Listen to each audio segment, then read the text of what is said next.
हल्की हल्की बारिश हो रही थी। मैं एक शॉर्ट नाइटी पहनकर घर के आंगन में बारिश में नहा रही थी। मेरी खूबसूरती उस ब्लैक नाइटी में और भी ज्यादा निखर कर आ रही थी। अचानक दरवाजे की बेल बजी। जैसे ही मैंने दरवाजा खोला, सामने जेठ जी खड़े थे। वह मुझे देखकर मुस्कुराने लगे और मुझे कहने लगे, आज तो कयामत लग रही हो। मैं तो शर्म से पानी पानी हो गई। मेरे 40 साल के जेठ जी बिना शादी के थे। किसी काम के सिलसिले से वह शहर में हमारे घर आए थे, जो देखने में बहुत सुंदर थे। जब वह हमारे घर आए, उस समय मेरे और मेरे पति के बीच अनबन चल रही थी। मुझे उनसे खुशी चाहिए थी, लेकिन मेरा पति मुझे नहीं दे पा रहा था। एक दिन मैंने अपने पति के लिए अपना कमरा सजाया था। उस रात पति की जगह जेठ जी कमरे में आ गए। उन्होंने कहा, मेरी उम्र के हिसाब से मुझे 2 चीजों का ज्यादा अनुभव है। इतना कहकर उन्होंने मुझे अपने पास खींच लिया। कमरे में सजाए गए फूलों के मुरझाने तक उन्होंने मुझे पूरी तरह। आज जब मैंने घर का दरवाजा खोला तो मेरे सामने मेरा पति नहीं बल्कि मेरे जेठ जी खड़े थे। उस समय मैं शॉर्ट नाइटी ड्रेस में थी। मुझे उम्मीद थी कि दरवाजे पर मेरे पति होंगे, लेकिन सामने तो जेठ जी थे। उन्हें देखकर मैं बहुत शर्मिंदा हो गई, क्योंकि मुझे उम्मीद थी कि इस रूप में सबसे पहले मेरा पति मुझे देखे। लेकिन जो मैंने अपने पति के लिए किया था, उसका आनंद तो जेठ जी ले रहे थे।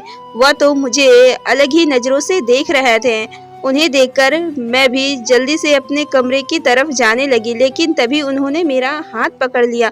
उन्होंने कहा, बहू रानी कहाँ जा रही हो? मुझे पानी भी नहीं दोगी क्या?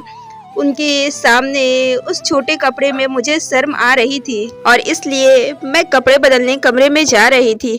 मैंने जेठ जी से कहा, आप बैठिए, मैं अभी आती हूँ। अपने कमरे में जाकर मैंने जल्दी से साड़ी पहनी और बाहर आई। मैंने जेठ जी को चाय और पानी दिया। वह अभी भी मुझे उसी नज़र से देख रहे थे। उन्होंने कहा, बहू आज क्या खास बात है? शायद मैं गलत समय पर आ गया हूँ। मैंने कहा, ऐसी कोई बात नहीं है भैया। सच तो यह है कि मुझे दरवाजे पर अपनी पति की उम्मीद थी, लेकिन कोई बात नहीं। अतिथि देवो भव, यह भी मेरे लिए शुभ है। अब उन्होंने सब कुछ देख लिया था, तो उन्हें घर की बातें बताने में कोई हर्ज नहीं था। मैंने उन्हें बताया कि आज मैंने आपके भाई के लिए एक छोटा सा सरप्राइज रखा था। उनके काम की वजह से उन्हें समय नहीं मिल पाता। हम दोनों यहाँ अकेले रहते हुए भी एक दूसरे को ठीक से टाइम नहीं दे पाते हैं। इसीलिए आज कुछ अलग करने के लिए मैंने उनके लिए सरप्राइज प्लान किया था कि पति पत्नी के बीच की रुचि बनी रहे। इसीलिए बीच बीच में कुछ सरप्राइज प्लान करना चाहिए। यह मैंने कल ही इंटरनेट पर देखा था और आज मैंने इसे आजमाने की कोशिश की, लेकिन देखो ना, तुम्हारा भाई समय पर आया ही नहीं। मैं अपने जेठ जी से बात कर ही रही थी कि अचानक मेरा पति रवि घर आ गया। उसे देखकर मुझे बहुत गुस्सा आया था। उसने मुझसे पहले ही वादा किया था कि आज वह 2 घंटे पहले ही घर आ जाएंगे, लेकिन वह 2 घंटे देर से घर आया। अगर वह समय पर घर में होता तो भैया को दरवाजे से ही वापस भेज सकता था। घर आते ही भैया को देखकर उसने उन्हें गले लगा लिया। उसने तो मेरी ओर देखा भी नहीं। देखता भी कैसे? पता था मैं गुस्से से लाल हो गई थी। उन दोनों को अकेला छोड़कर मैं किचन में चली गई। उनकी बातें मेरी कानों में पड़ी तब मुझे समझ में आया कि भैया अभी 1 महीने के लिए हमारे घर में रुकने वाले थे। मेरे जेठ जी मेरे पति के मामा के बेटे थे। वह मेरे पति से उम्र में बड़े थे। उन दोनों की बातें चल रही थी और मैं किचन में खाना बनाने लगी। रात को जल्दी खाना निपटा कर मैंने जल्दी से किचन भी साफ किया और फिर अपने कमरे में चली गई। कमरे में जाते ही मेरा पारा चढ़ गया था, क्योंकि जो बेड मैंने प्यार के पल बिताने के लिए सजाया था, उस बिस्तर पर मेरा पति जोर जोर से खर्राटे ले रहा था। सजे हुए बिस्तर को देखकर क्या उसे इतना भी समझ में नहीं आया कि मैंने बिस्तर क्यों सजाया है? उसे बीवी से ज्यादा नींद प्यारी थी। उस समय मैं गुस्से में अपने कमरे में ना जाकर बाहर हॉल में आकर बैठ गई। हॉल में बैठकर मैं खुद ही बड़बड़ा रही थी और मुझे जेठ जी का भी ध्यान नहीं रहा था। कुछ समय पहले ही जेठ जी मेरे बगल में आकर बैठ गए थे। उनकी और भी मेरा ध्यान नहीं गया। जब जेठ जी ने मेरा हाथ पकड़ा तो मैं एकदम से चौंक गई, क्योंकि पहले भी मैं अपने विचारों में डूबी हुई थी। जेठ जी के अचानक आ जाने से मैं डर गई थी।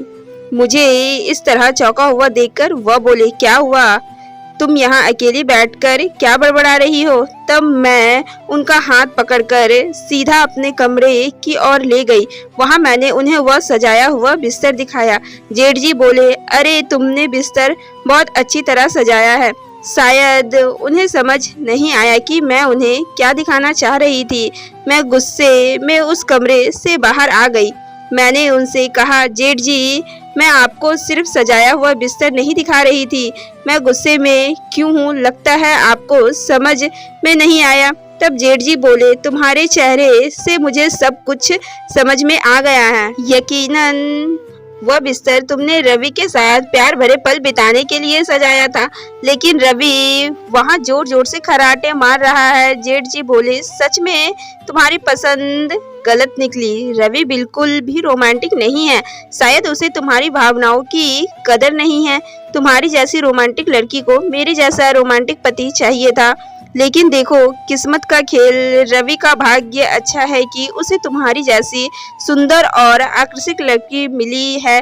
जेठ जी ने मेरी सुंदरता की तारीफ की। यह सुनकर मैं पल भर के लिए अपना सारा गुस्सा भूल गई। मेरे चेहरे पर मुस्कान आ गई थी। कई महीनों से मेरे रवि के मुंह से अपनी सुंदरता के बारे में एक भी शब्द नहीं सुना था।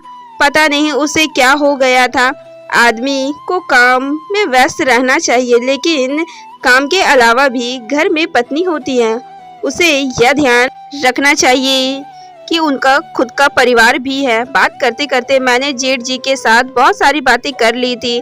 जब जेठ जी ने मेरे कंधे पर हाथ रखा, उन्होंने कहा, तुम चिंता मत करो, अब मैं हूँ ना। तुम जो भी चाहती हो वह मुझसे शेयर कर सकती हो। मैं तुम्हारे लिए समय निकाल लूंगा। मैं रवि को भी समझा दूंगा। जेठ जी से बात करके मुझे बहुत अच्छा लगा। मेरा मन हल्का हो गया तो मैं अपने कमरे में चली गई। अब मैं रवि की ओर पीठ करके सो गई थी। अगले दिन रोज की तरह रवि टिफिन लेकर अपने काम पर निकल गया था। जेठ जी अभी भी घर पर ही थे। उन्होंने कहा कि उन्हें दोपहर के 1 बजे ऑफिस जाना है। जेठ जी 40 साल के थे, लेकिन यह मानना पड़ेगा कि वो बहुत हैंडसम थे। उन्होंने अपने शरीर को भी एकदम फिट कर रखा था। उस दिन जेठ जी नहाकर बाहर आए। वह केवल तौलिया लपेटे हुए हॉल में आए थे। उन्हें देखकर मैं शर्मा गई। जेठ जी 40 साल के होने के बावजूद भी उन्होंने खुद को अच्छी तरह से मेंटेन किया हुआ था। वह मेरे सामने बिना शर्ट के खड़े थे। वह सिर्फ तौलिया लपेटे सीधे किचन में आ गए थे। उन्हें ऐसे देखकर मैंने अपनी आंखें बंद कर ली थी। मुझे शर्माता हुआ देखकर वह वहां से चले गए थे। कुछ देर बाद वह पूरे कपड़े पहन कर आए। कल जब वह घर आए थे तो थोड़ी ही देर में मुझे उनसे बैरियत हो गई थी, लेकिन अब वह मेरे साथ घर में थे तो मुझे घर भरा हुआ लग रहा था। मुझे ऐसा लग रहा था कि कोई अपना मेरे आसपास है। उस दिन जेठ जी ने ऑफिस जाने से पहले मुझे एक आइडिया दिया। उन्होंने मुझे कैंडल लाइट डिनर का आइडिया बताया। वह बोले, भाभी, कल मैंने जल्दी आकर तुम्हारा प्लान खराब कर दिया था। आज रात मैं थोड़ी देर से घर आऊँगा। अगर जरूरी होता है तो मैं बाहर खाना खा लूँगा। तुम अपनी पति के साथ समय बिता सकती हो। मैं तुम दोनों को डिस्टर्ब नहीं करूँगा। जेठ जी ने मुझे कैंडल लाइट डिनर का आइडिया सुझाया था। मुझे डिनर को रोमांटिक बनाने का तरीका अच्छी तरह से पता था। उसी वक्त मैंने रवि को फ़ोन किया। शायद वह काम में व्यस्त थे, इसीलिए उसने मेरा फ़ोन नहीं उठाया। मैंने उन्हें एक टेक्स्ट मैसेज किया। मैसेज देकर मुझे लगा कि वह जल्दी घर आ जाएंगे, इसलिए मैंने शाम को अच्छी तैयारी की थी। शाम हो गया, लेकिन रवि ने पूरे दिन में मेरा कोई कॉल नहीं उठाया। उसने मेरे मैसेज का जवाब सिर्फ ओके दिया था। इससे मुझे समझ में आ गया था कि आज वे जल्दी घर आ जाएंगे। वे जल्दी घर आया। यह देखकर मैं खुश हो गई कि वह मेरे लिए जल्दी आए हैं, लेकिन आते ही रवि मुझे थोड़ा थका हुआ लग रहा था। मैंने उसके साथ डिनर किया, लेकिन बाकी चीज़ों के लिए मैं उसे फोर्स नहीं करना चाहती थी, क्योंकि वह पहले ही मुझे थका हुआ लग रहा था और वैसे भी वह मेरा ही पति है। उससे ज़बरदस्ती करने या किसी चीज़ की जल्दबाजी करने की कोई ज़रूरत नहीं थी। आज का दिन रवि के साथ बिताने का आखिरी दिन नहीं था, इसीलिए उसे थका हुआ देखकर मैंने उसे कुछ नहीं कहा। मैंने उसे शांतिपूर्वक कमरे में सोने दिया। उसके सो जाने के बाद मैं किचन साफ कर रही थी। मुझे इतनी जल्दी नींद नहीं आ रही थी। किचन का काम निपटाने के बाद मैं हॉल में बैठकर टीवी देख रही थी। रात के 11 बजने वाले थे। जेठ जी अभी घर नहीं आए थे। मैंने उन्हें फ़ोन करने का सोचा, तभी घर का दरवाज़ा खुला और वह अंदर आ गए। मैंने उन्हें खाने के लिए पूछा, लेकिन उन्होंने कहा कि वह खाना खाकर आए हैं। 2 मिनट मुझसे बात करके वह अपने कमरे में चले गए। उसके बाद मैं भी अपने कमरे में जाकर सो गई। ऐसे ही दिन बीतने लगे। जेठ जी का ऑफिस का समय दोपहर 12 बजे से शाम 7 बजे तक का था। वह सुबह के काम में मेरी मदद करते थे। जिस तरह से वह मेरी मदद करते थे, वैसे ही मदद मेरे पति ने कभी नहीं की थी। जेठ जी के साथ जो भी लड़की शादी करेगी, वह बहुत किस्मत वाली होगी। ऐसा कहने में कोई हर्ज नहीं था, क्योंकि वह हर चीज में बिल्कुल परफेक्ट थे। उस दिन रात को मैं हमारे कमरे में रवि के कपड़े देख रही थी। उसके कुछ सेट मैं धोने के लिए निकाल रही थी। तब मुझे उसकी पैंट की जेब से दिल्ली का टिकट मिला। मैंने उनसे पूछा, यह तुम्हारा कौन सा महत्वपूर्ण टिकट है? तब उसने कहा, हाँ, कुछ दिनों के लिए मुझे दिल्ली जाना है। ऑफिस से मुझे यह टिकट मिला। ऑफिस में पार्टी का आयोजन किया गया है, उसके लिए मैं दिल्ली जा रहा हूँ। पार्टी की बात सुनकर मुझे लगा कि रवि मुझे भी साथ लेकर जाएगा। मैंने उससे कहा, अच्छा पार्टी है तो फिर हमें कब निकलना है? तब उसने कहा, हमें? या तुम क्या कह रही हो? मैंने कहा, रवि पार्टी के लिए तुम मुझे भी साथ ले चलो ना। रवि बोला, निशा, पार्टी ऑफिस के कर्मचारियों के लिए है, वहाँ परिवार का कोई काम नहीं है, इसीलिए मैं तुम्हें नहीं ले जा सकता। सपना देखना बंद करो। पार्टी के लिए मैं ऑफिस के दोस्तों के साथ अकेला जा रहा हूँ। यह कहकर रवि ने पल भर में मेरी खुशी को कम कर दिया था। अगले दिन रवि दिल्ली के लिए निकल गया था। वह 3 दिनों के लिए दिल्ली गया था। उसने कहा कि पार्टी 1 दिन की है, लेकिन उसके बाद 2 दिन दिल्ली के ऑफिस में उसका कुछ काम है। उसके जाने के बाद जेठ जी के साथ मैं घर में अकेली थी। उसी दौरान जेठ जी के ऑफिस में भी पार्टी थी। जेठ जी मुझे अपने साथ अपने ऑफिस की पार्टी में ले गए। एक तरफ मेरा पति था जो मुझे कहीं ले जाने के लिए तैयार नहीं था, दूसरी तरफ मेरे जेठ जी थे, मेरी सभी इच्छाएं पूरी कर रहे थे। खुद मुझे अपने ऑफिस की पार्टी में ले गए थे। उस पार्टी में वह मुझे इस तरह से अपने साथ घुमा रहे थे जैसे मैं उसकी प्रेमिका हूँ। पार्टी शुरू होने से पहले वहाँ अवार्ड फंक्शन था। जेठ जी को बेस्ट परफॉर्मेंस का अवार्ड मिला था। अवार्ड स्वीकारते समय भी वह मुझे अपने साथ स्टेज पर ले गए थे। वह मुझे हर छोटी चीज़ में प्राथमिकता दे रहे थे। पार्टी से घर आते समय मैंने उनसे पूछा, जेठ जी आप मुझे अपने साथ क्यों ले गए थे? वह तो आपकी ऑफिशियल पार्टी थी ना। तब जेठ जी ने कहा, अरे भाभी ऐसा कुछ नहीं है, तुम ना बहुत भोली हो। वह पार्टी सिर्फ कर्मचारियों के लिए नहीं होती है, असल में हमें अपने परिवार को भी साथ लाना चाहिए। यह पार्टी में आने से पहले बताया जाता है, परिवार के सदस्यों के लिए भी तो पार्टी होती है। जेठ जी ने मेरे सवाल का जवाब बहुत अच्छे से समझा दिया था। उस रात घर जाकर जब मैं अपने कमरे में कपड़े बदल रही थी तो मेरे ड्रेस का पीछे का हुक नहीं खुल रहा था। रवि भी घर पे नहीं थे। मुझे समझ में नहीं आ रहा था कि किससे मदद लूं। मैं खुद ही कोशिश करने लगी। तब अचानक जेठ जी मेरे कमरे में आ गए। मुझे इस तरह परेशान देखकर वह मेरे पास आए और वह बोले, भाभी मैं अपना प्रॉब्लम लेकर यहाँ आया था, लेकिन तुम ही यहाँ मुश्किल में लग रही हो। मैंने उनसे मदद नहीं मांगी थी, फिर भी उन्होंने आगे आकर अपने हाथों से मेरे ड्रेस का हुक खोल दिया। उसके बाद चले गए। थोड़ी देर बाद मैं कपड़े बदलकर बाहर आ गई। मैंने उनसे पूछा, जेठ जी बताइए क्या प्रॉब्लम हुई है। तब वह बोले, भाभी एक तो गर्मी बहुत बढ़ गई है और इसी बीच मेरे कमरे का एसी बंद हो गया है। रात भर मैं एसी के बिना कैसे सोऊंगा। अब सोने का क्या करें, या तुम ही बताओ। हमारे घर में सिर्फ 2 ही एसी थे, एक हमारे कमरे में और दूसरा गेस्ट रूम में। जेठ जी गेस्ट रूम में सोते थे, अब उन्हें नींद नहीं आएगी। यह सुनकर मुझे उन्हें अपने कमरे में सोने के लिए कहना पड़ा। उस रात जेठ जी मेरे कमरे में मेरे बेड पर सोए थे। रवि की जगह आज उन्होंने ले ली थी। रात भर मुझे नींद नहीं आई, मुझे बहुत अनकंफर्टेबल महसूस हो रहा था। कुछ ही दिनों में भैया मुझे अपने साथ इतना कंफर्टेबल बना देंगे या मुझे अंदाजा नहीं था। ऐसे ही अगले दिन जेठ जी की छुट्टी थी, घर का राशन भी खत्म हो गया था। मुझे खरीदने के लिए बाहर जाना था। रवि बाहर जाने से पहले मुझे पैसे देकर नहीं गया था। जब मैंने खाना बनाने का सोचा तो राशन में एक चीज था तो दूसरा खत्म हो गई थी। मेरे पास भी कुछ पैसे नहीं बचे थे।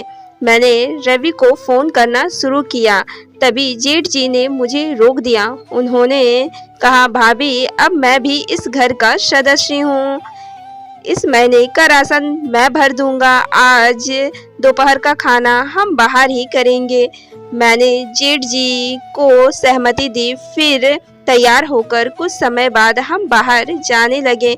सबसे पहले जेठ जी मुझे होटल में खाने के लिए लेकर गए। खाना खाकर हम मॉल में खरीदारी करने के लिए गए थे। मॉल में जो भी चीज़ मुझे पसंद आई जेठ जी ने मुझे सब दिला दी। राशन के अलावा मैंने अपने लिए बहुत सारी खरीदारी की थी और सारे पैसे जेठ जी ने चुकाए थे। रवि तो हमेशा मेरे पीछे चिल्लाता था। राशन के अलावा एक भी चीज अगर ज्यादा ली तो वह तुरंत मेरे पीछे खर्चे का रोने लगता था। लेकिन जेठ जी ने मुझे एक शब्द भी नहीं कहा। मुझे जो चाहिए था उन्होंने वह दिला दिया था। उनके व्यवहार से कभी कभी ऐसा लगता था जैसे वह मेरे दिल जीतने की कोशिश कर रहे हो। उस देर रात को मैंने मॉल से खरीदा हुआ नाइटी ड्रेस पहना हुआ था। मुझे उस ड्रेस में देखकर जेठ जी मेरी तरफ देखते ही रह गए। उन्होंने कहा, भाभी तुम तो बहुत सुंदर लग रही हो। उस रात भी वह मेरे साथ मेरे कमरे में सोए थे। आधी रात को अनजाने में मैंने उनकी तरफ खिसक कर अपने गले लगा लिया। सुबह जब मेरी आंख खुली तो मैं उनके बेहद करीब थी।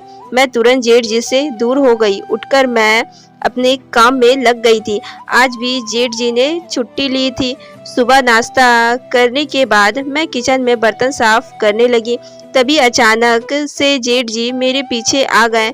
मेरे हाथ में साबुन का झाग था। जेठ जी ने अचानक मेरे पेट में चुटकी काटी। उनके स्पर्श से मैं कांप गई थी।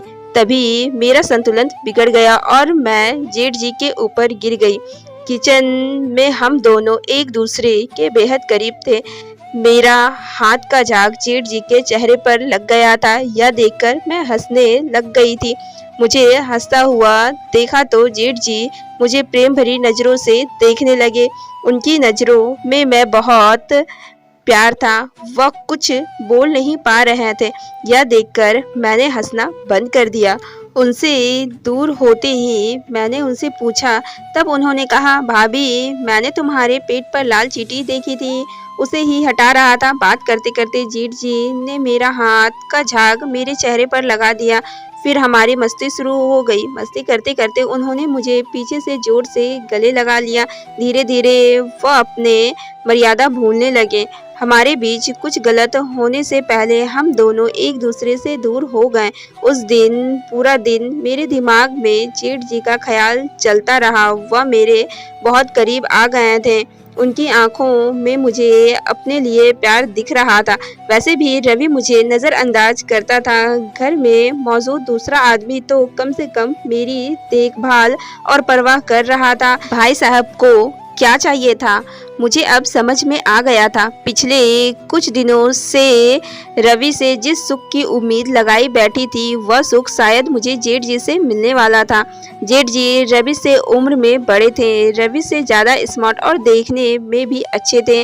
निश्चय ही वह दो बातें अच्छे से जानते होंगे कि किसी औरत को कैसे खुश रखना होगा। रात को ही रवि के घर आने की संभावना थी, लेकिन वह रात को 9 बजे घर आ गया। सोने से पहले मैंने दूसरा नाइटी ड्रेस पहना हुआ था। रवि ने वह ड्रेस मेरे ऊपर देखा, फौरन मुझसे पूछा, 2 दिन में यह ड्रेस कहाँ से लाई? मैंने उसे यह नहीं बताया कि वह ड्रेस जेठ जी ने मुझे दिलाया है। मैंने कहा मेरे पास थोड़े पैसे थे, उनसे मैंने यह ड्रेस खरीद लिया। रवि मुझे शक भरी नज़रों से देखने लगा, लेकिन अब मुझे उसकी नज़रों की और उसकी जरा भी परवाह नहीं थी, क्योंकि जिस व्यक्ति को अपनी पत्नी की परवाह नहीं है, उस व्यक्ति के बारे में मैं सोचकर मैं क्या कर सकती थी। मेरी परवाह जेठ जी को थी, मेरी भावनाओं का सम्मान करते थे। मुझे यह समझ में आ गया था कि वह ही मुझे फूल की तरह संभाल कर रख सकते हैं। अब इस फूल की खुशबू उसकी देखभाल करने वाले मालिक के आसपास दिखनी चाहिए, यह मुझे समझ में अच्छी तरह आ गया था। उस दिन मैं रवि से थोड़ी दूर थी। अगले दिन रवि और जेठ जी अपने अपने समय पर ऑफिस के लिए निकल गए। आज भी किचन में काम करते समय मेरे दिमाग में जेठ जी का ख्याल आ रहा था कि जेठ जी के पास जाकर मैं रवि को धोखा दूंगी, ऐसा मुझे लग रहा था। उस समय मैंने दोनों की परीक्षा लेने का फैसला किया। मैंने जेठ जी और रवि को एक संदेश भेजा कि मेरी तबीयत बहुत ज़्यादा खराब हो गई है। मैंने घर का दरवाज़ा खुला छोड़ दिया और मैं अपने कमरे में चली गई। संदेश भेजने के 20 मिनट बाद जेठ जी घर आ गए। घर में आते ही वह मेरे कमरे में आए। मेरे पास आकर वह मेरी हालत चेक करने लगे। उनके चेहरे पर मेरे लिए चिंता साफ दिखाई दे रही थी। वह मुझे चेक कर रहे थे, तभी मैं हंस पड़ी। मेरा हंसना देखकर जेठ जी बोले, भाभी तुम भी क्या मजाक कर रही हो? तुम्हारी तबीयत खराब हो गई है? यह संदेश पढ़कर मैं कितना घबरा गया था। तुम्हें क्या हुआ है, मुझे ठीक से बताओ, यह मजाक करने का समय नहीं है। तब मैंने जेठ जी का हाथ पकड़ा और उन्हें अपने पास बिठा लिया। मैंने उनसे कहा, मुझे कुछ भी नहीं हुआ है, मैं बिल्कुल ठीक हूँ। मैं तो एक छोटी सी परीक्षा ले रही थी। मैं तुम्हारे और रवि के प्यार का अंतर देख रही थी। मेरी इस परीक्षा में आज तुम पास हो गए हो। जेठ जी ने मेरी बात समझ ली थी। धीरे धीरे हम दोनों एक दूसरे के करीब आने लगे। उनकी 40 साल की तपस्या आज समाप्त होने वाली थी। हम दोनों एक दूसरे के इतने करीब थे कि कुछ ही समय में हम अपने प्यार के पलों का आनंद लेने वाले थे। लेकिन तभी रवि कमरे में आ गया। हमें साथ देकर उसकी आंखें फटी के फटी रह गई। उसने मेरे पास आकर जेठ जी को मुझसे दूर ढकेल दिया। उसने मुझसे कहा, यह सब क्या चल रहा है निशा? तुम अपने जेठ जी के साथ यह सब कैसे कर सकती हो? तुम्हें एक बार भी मेरा ख्याल नहीं आया? हाँ, नहीं आया। फिर मुझे भी तुम्हारा ख्याल नहीं आया। जब तुम अपनी रागनी के साथ होते हो तब क्या तुम्हें एक बार भी अपनी पत्नी का ख्याल आता है? मेरी तबीयत खराब हुई या मैसेज देकर भी तुम घर नहीं आए, यह मुझे पता था। इसीलिए मैंने जानबूझकर तुम्हें मेरे और भैया का एक साथ सेल्फी वाला फोटो भेजा।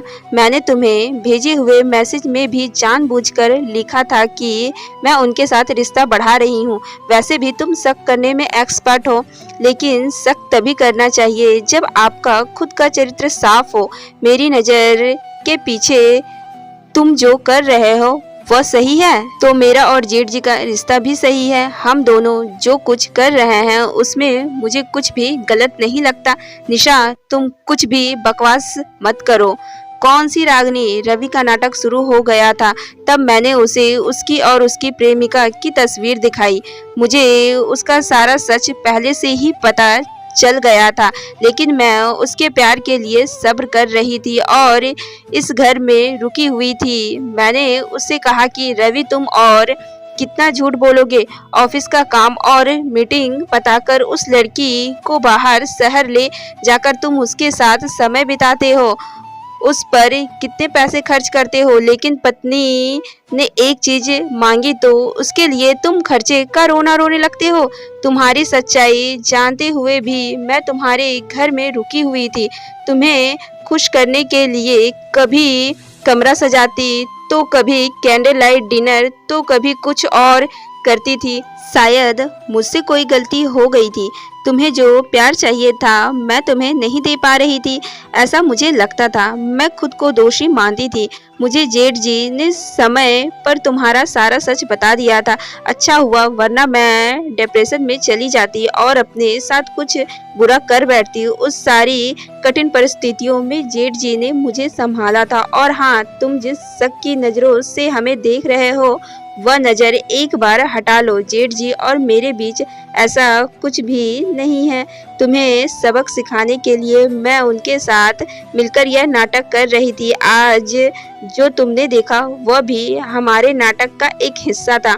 अगर तुम मुझे किसी दूसरे आदमी के साथ नहीं देख सकते, मैं तुम्हें किसी और लड़की के साथ कैसे देख सकती हूँ। अब रवि मेरे सामने सर झुकाए खड़ा था। मैं अपना बैग उठाकर अपने मायके जा रही थी और अब आगे मैं कुछ भी सहन नहीं कर सकती थी। रवि को उसकी गलती उसी की ही भाषा में समझा दी थी। उसे अपनी गलती का एहसास हो गया था। उसने मुझे मायके जाने से रोक लिया। उसने मुझसे माफ़ी मांगी और वादा किया कि आज के बाद वह किसी दूसरी लड़की के पीछे नहीं जाएगा। वह मेरे साथ वफादार रहेगा। जेठ जी ने मेरी मदद की, इसके लिए मैंने उसका धन्यवाद किया। उनका भी विवाह हो चुका था। उनकी 10 साल की बेटी भी थी, लेकिन 1 साल पहले उनकी पत्नी ने उन्हें इस तरह से धोखा दे दिया था। घर गृहस्थी का महत्व उसे अच्छे से पता था। उनकी गृहस्थी बचाने के लिए कोई उनकी मदद नहीं कर सका था, लेकिन उन्होंने मेरी गृहस्थी बचाने के लिए मेरी बहुत मदद की थी। उन्होंने अपनी ज़िंदगी की कीमती चीज़ खो दी थी। उन्हें अपनी गृहस्थी की कदर थी।